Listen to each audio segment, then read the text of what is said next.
All right. All right, the Plow Zone is here, man. We were freestyling, and we met this gentleman last night at the She Rocks Awards. They were pretty awesome, man, pretty awesome. So, what is your name and what's up?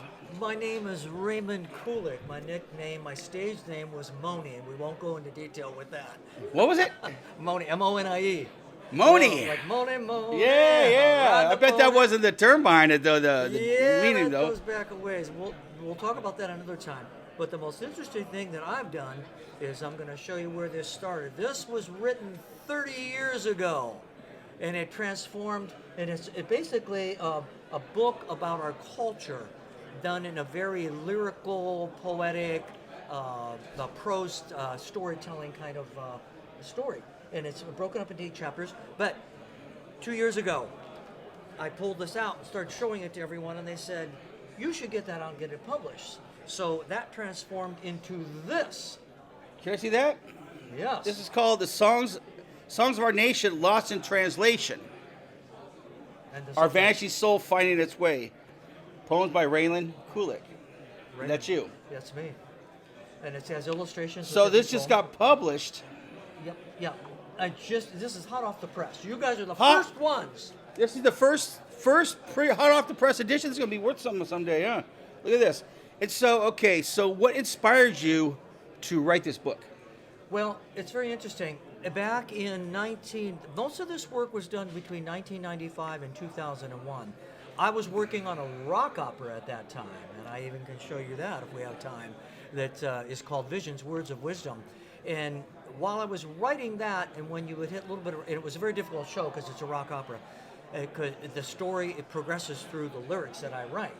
So when I had a little bit of a writer's block, I would go back and start doing this. I'd watch a news clip or watch a documentary or hear a sentence from someone, and I would write it down on my little notepad that I keep in my pocket here. And once I have a title to something, then the rest comes very easily. And so after that, after so many years of doing that, I realized that I had quite a few pieces of work.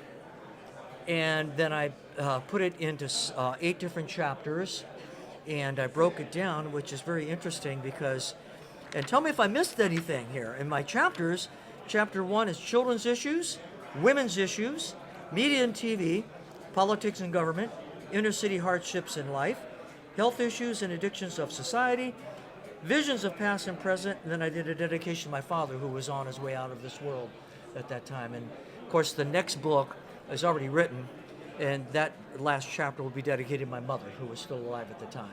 So is any of this, is all this in 10 years ago stuff, or have you updated it before you published it or anything? No. What the interesting thing about this book is that it was written 30 years ago. If most people that have read some of the passages in this, some of the poems, have said, you could have written this last week or last month. It's timeless because it proves that our culture really hasn't changed much. It's even slidden further off the path. And that's what I talk about. I did no editing. This is the original.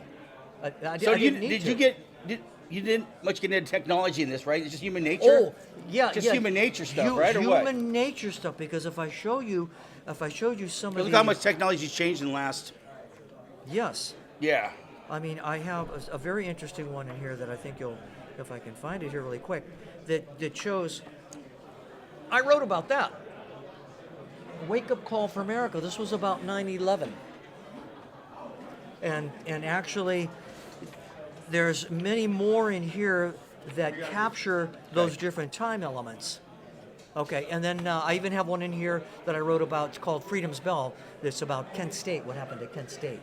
So wow. I lived through that time, and I wrote about that time when I saw that news clip or something, and I put it into my own words to tell my own story. It's not left, it's not right, it's very center. It's just telling what I saw and what I thought I should write. And this is what this is about. So if somebody wants to check out this book or get a hold of you, what's your links? How do they get hold of you? Well, they can go to my Facebook page right now, which is just Raymond Kulick, R-A-Y-M-O-N-D, last name K-U-L-I-C-K, and you'll get more information there as we go.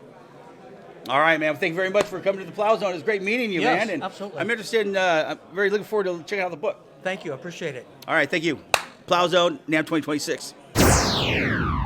The Plow Zone Radio Show, broadcasting around the world from our Northern California studio, spotlighting the best in independent music and the people who love to make it.